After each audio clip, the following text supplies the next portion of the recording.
की देख अभय सिंह, है शासक आज दुराचारी, है तू स्वराज का उदित दिवाकर और कर भविष्य की तैयारी। चौधरी अभय सिंह जी चौटाला आए और अपना संबोधन करें। जनयुद्ध नायक चौधरी अभय सिंह चौटाला जिंदाबाद, इंडियन नेशनल लोकदल पार्टी जिंदाबाद, जिंदाबाद जिंदाबाद। विधानसभा में किसान मजदूर की आवाज चौधरी अभय सिंह चौटाला जिंदाबाद, जिंदाबाद जिंदाबाद। हरियाणा के शेर और हरियाणा के भावी मुख्यमंत्री जो हरियाणा के भावी मुख्यमंत्री, आप देखते हैं आप सुबह 90 एमएलए एक साइड होते हैं, अकेला शेर एक साइड होता है, वो आए और अपने संबोधन दें। जुमा की वजह से हमने शॉर्ट कर दिया प्रोग्राम। चौधरी साहब का चौधरी अभय सिंह जी बोलेंगे और हमारे सुप्रीमो चौधरी ओम प्रकाश चौटाला जी बोलेंगे और आपको फिर छुट्टी कर दी जाएगी। चौधरी अभय सिंह चौटाला जी भावी मुख्यमंत्री हरियाणा, ये हमारा एक डिमांड चार्ट है सर, आपको पेश करते हैं गांव की तरफ से।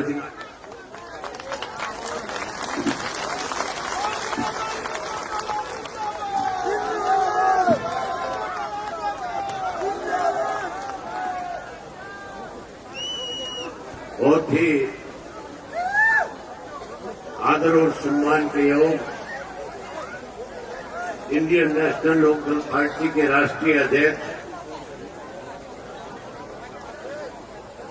आदरणीय चौधरी ओम प्रकाश चौटाला जी,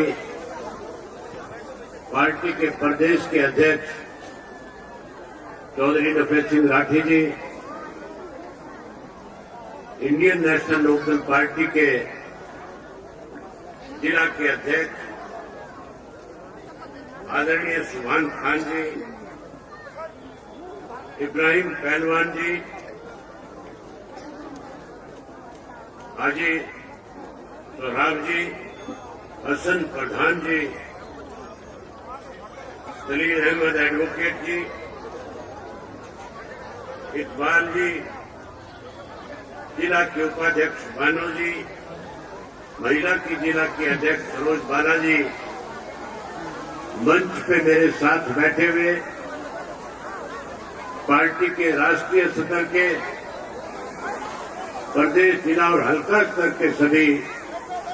नेतागण, आज के इस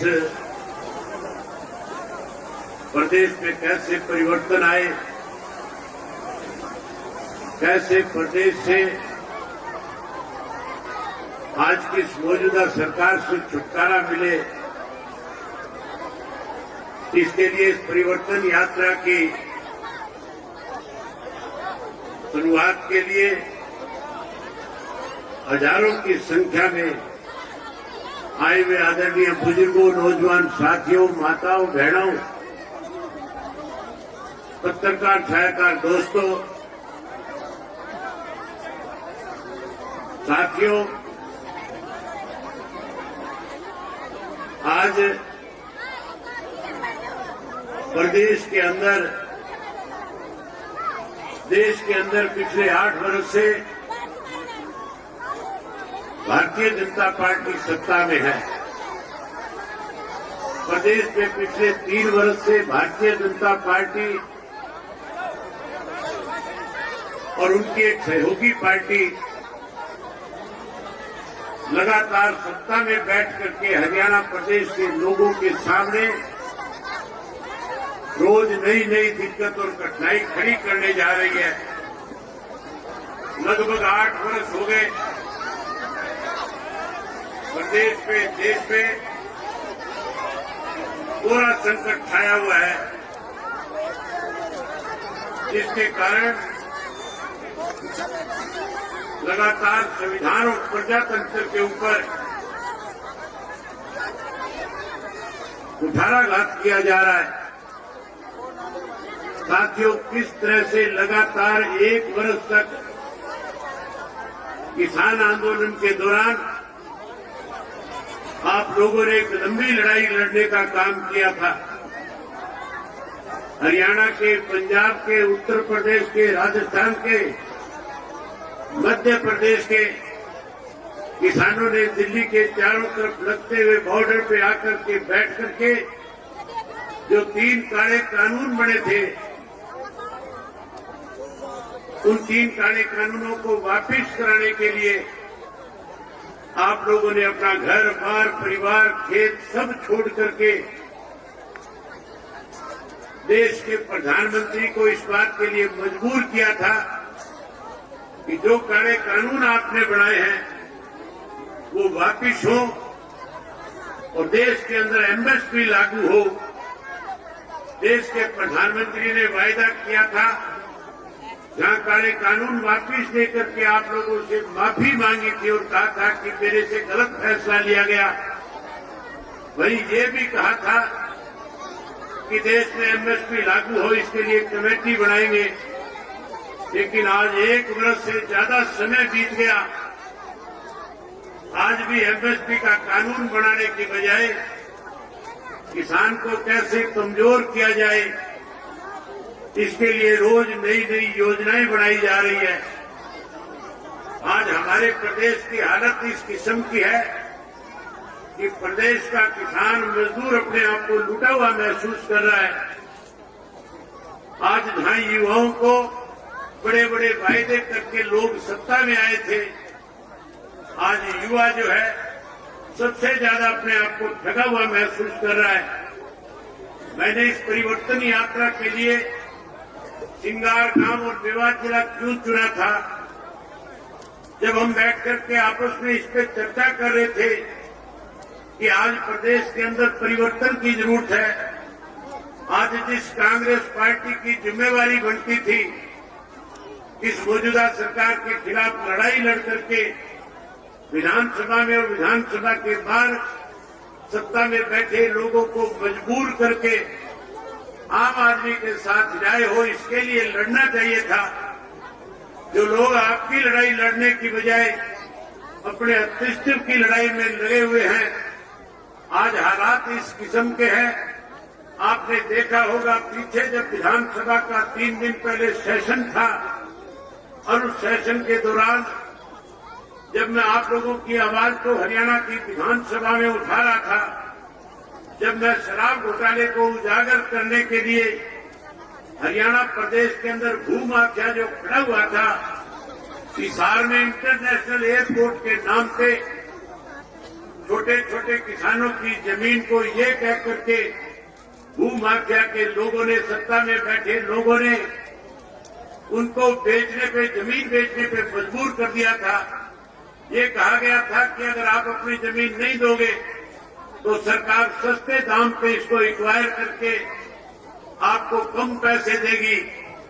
इसलिए अगर आपको ज्यादा पैसा चाहिए तो प्राइवेट लोगों को जमीन बेच दो। प्राइवेट लोग कोई और नहीं थे, सत्ता में बैठे हुए लोगों के छोड़े हुए एजेंट उनके लिए जमीन खरीदने का काम कर रहे थे। उसके लिए वहां के जो 12-14 गांव के ग्रामीण थे, जिन ग्रामीणों का रास्ता बंद कर दिया गया था, जिनकी बेशुम कीमती जमीन जो 10-10 करोड़ रुपए एकड़ की थी, उस जमीन को 20-25 लाख रुपए एकड़ के हिसाब से बेचने पे मजबूर करने जा रहे थे। कैसे वो अपनी जमीन बचाए, कैसे वो अपना हिसार का रास्ता छोटा करे, कैसे उनके बच्चे स्कूल और कॉलेज में जाने में दिक्कत और कठिनाई ना आए, उसके लिए जब संघर्ष कर रहे थे, लड़ाई लड़ रहे थे, इकट्ठा होकर के सरकार को इस बात के लिए मजबूर कर रहे थे कि आप अपने वायदे को पूरा करें और वायदा पूरा करके हमें सुविधा प्रदान करने का काम करें, तो सत्ता में बैठे लोगों ने उनके रास्ते बंद करके उन ग्रामीणों के सामने परेशानी खड़ी करी थी। मैं उस धरने के अंदर गया, मैंने वहां जाकर के लोगों से पूछा था कि क्या दिक्कत है। ग्रामीणों ने खुल करके बताया कि सरकार में बैठे लोगों ने वायदा किया था कि एयरपोर्ट के साथ से रास्ता देंगे, हमें रास्ता देने की बजाय हमारे रास्ते बंद करके जो हमारी बेशुम कीमती जमीनें हैं उनको सस्ते में खरीदने पे, बेचने पे हमें मजबूर कर रहे हैं। साथियों, ये बात जब मैं विधानसभा में उठा रहा था और मैं विधानसभा में उन लोगों के नाम ले रहा था और कह रहा था कि लुटेरे सत्ता में बैठे हुए हैं, ये किसानों की जमीन को सस्ते में लेकर के कहीं अपने मॉल खड़े करना चाहते हैं, कहीं अपनी कोठियां बनाना चाहते हैं, कहीं यहाँ कॉलोनियां काटना चाहते हैं, तो सत्ता में बैठे लोगों को जहां इस बात को लेकर के तकलीफ हो रही थी, मैं उम्मीद करता था कि कांग्रेस के लोग मेरी बात से सहमत होंगे और कांग्रेस के लोगों ने उन लोगों के बीच में जाकर के उनसे वायदा किया था कि हम आपकी आवाज विधानसभा में उठाएंगे।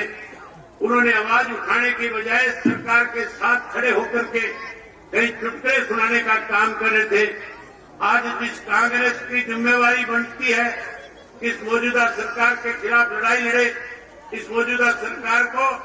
गलत निर्णय न लेने पर मजबूर करे,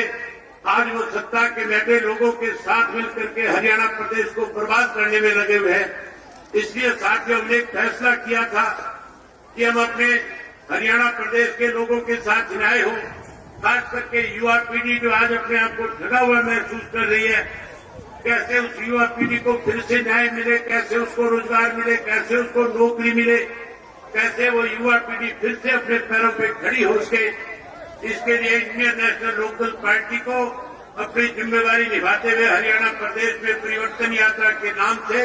लोगों के बीच में जाकर के इसकी शुरुआत करनी चाहिए। साथियों, जहां हमने इस काम को आगे बढ़ाने के लिए, इस लड़ाई को आगे ले जाने के लिए आप लोगों का सहयोग मांगने आया हूं, आपका समर्थन मांगने आया हूं, आपका आशीर्वाद देने आया हूं, वहीं आपसे एक बात और कहने के लिए आया हूं। आज मुझे 23 वर्ष हो गए हरियाणा की विधानसभा का सदस्य बने हुए। मैं सन 2000 में पहली बार विधानसभा में पहुंचा था। जब मैं विधानसभा में गया था उस वक्त चौधरी ओम प्रकाश चौटाला हरियाणा प्रदेश के मुख्यमंत्री हुआ करते थे और चौधरी ओम प्रकाश चौटाला साल में 2 दफा हरियाणा प्रदेश के हर जिले के हर गांव में जाकर के सरकार आपके द्वार कार्यक्रम के तहत लोगों को मूलभूत सुख सुविधाएं कैसे प्रदान की जाए, वहां लोगों के बीच में बैठ करके लोगों से पूछ करके वही मौके के ऊपर लोगों की जहां समस्याओं का निदान करते थे, वही ग्रामीण अंचल में बसने वाले लोगों का विकास हो सके, गांव के लोगों को ज्यादा से ज्यादा सुख सुविधा मिले। इसके लिए सरकार आपके द्वार कार्यक्रम के तहत जो डिमांड गांव के लोग किया करते थे, उस डिमांड को मौके के ऊपर उसी वक्त पूरा कर दिया जाता था। मुझे अच्छी तरह से याद है,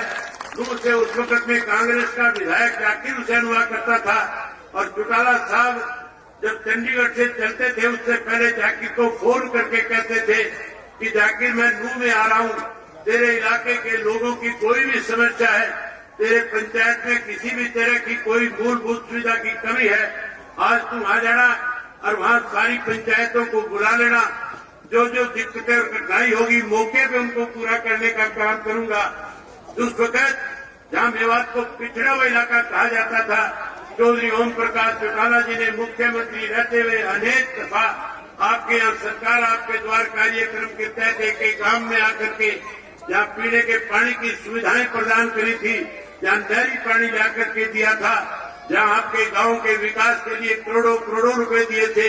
जहां मेवात को जहां पिछड़ा कहा जाता जिसमें मेवात को अग्रणीय बनाने का काम किया था।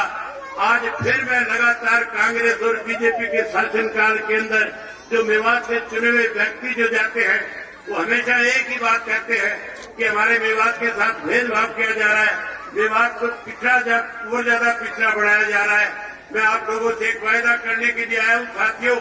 अगर आप इस परिवर्तन में अपनी बड़ी भूमिका निभाने का काम करोगे, अगर आप परिवर्तन में आने में पहल करने का काम करोगे, जैसे पहले आपके इस मेवात से 3 के 3 विधानसभा क्षेत्रों से इंडियन नेशनल लोकदल पार्टी के विधायकों को आप चुन करके भेजा करते थे,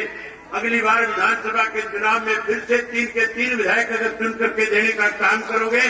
तो मेवात को जहां लोग पिछड़ा मानते हैं, मैं आपसे वायदा करके जाता हूं, इंडियन नेशनल लोकदल पार्टी के सत्ता में आने के बाद जहां आपका पिछड़ापन दूर करेंगे, वहीं इस मेवात को गुड़गांव की तर्ज के ऊपर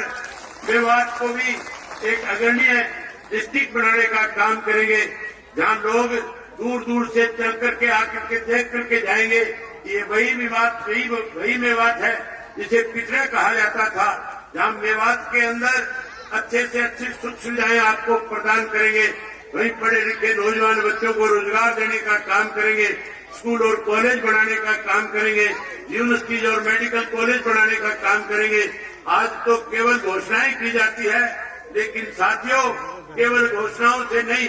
बल्कि हम लोग जो वायदा आपसे करके जाएंगे उस वायदे को पूरा करने का काम करेंगे। मैं साथियों लंबा चौड़ा आपके बीच में भाषण न देने की बजाय, क्योंकि जुम्मे की नमाज का समय होने वाला है और चौधरी ओम प्रकाश चौटाला जी जो सदा आपके बीच में रहे हैं, जिनका आपका बहुत लंबा एक रिश्ता रहा है, आपने हमेशा चौधरी ओम प्रकाश चौटाला जी को ताकत देने का काम किया है। जो चौधरी ओम प्रकाश चौटाला जी ने आपसे कहा, आपने हमेशा उस पर फूल चढ़ाने का काम किया है। मैं आदरणीय चौधरी ओम प्रकाश चौटाला जी से निवेदन करना चाहूंगा कि वो स्वयं आए और आकर के मेवात की जनता के साथ रूबरू होकर के मेवात की जनता के साथ बातचीत करें और आज की इस परिवर्तन यात्रा में जो लोग परिवर्तन यात्रा में आज मेरे साथ जाएंगे, उन सबको आशीर्वाद देने का काम करें। मैं मेवात के लोगों से उम्मीद करूंगा कि आप इस यात्रा के अंदर अपनी बहुत बड़ी भागीदारी निभाने का काम करोगे। जहां साथियों मेवात के लोगों को सुविधाएं देनी चाहिए थी, आज सत्ता में बैठे लोग मेवात के नौजवानों को मारने का काम करते हैं। जब आपकी आवाज को विधानसभा में उठाया जाता है तो विधानसभा का स्पीकर हमारे स्पीकर बंद करने का काम करता है। लेकिन मैं आपसे वायदा करता हूं, अगर आप लोगों ने मौका दिया, समय आया,